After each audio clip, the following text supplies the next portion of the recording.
Yan, tayo naman ay magkano na ngayon ng hollow blocks oh. Maso naman si kulot ngayon.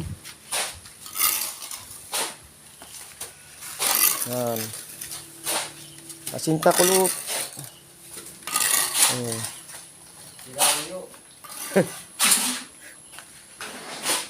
May hollow block na paikot.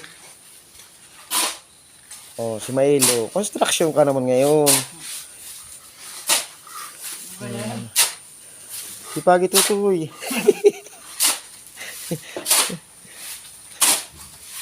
Isipin mo kahit mahirap. Basta tayo, isipin mo magkakapira ka. Nagkatapos.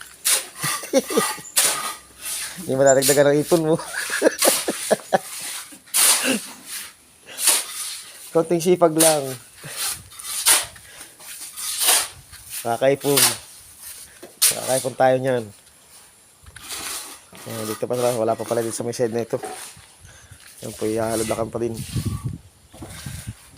Para ang ating unahing baboy ay hindi makalabas.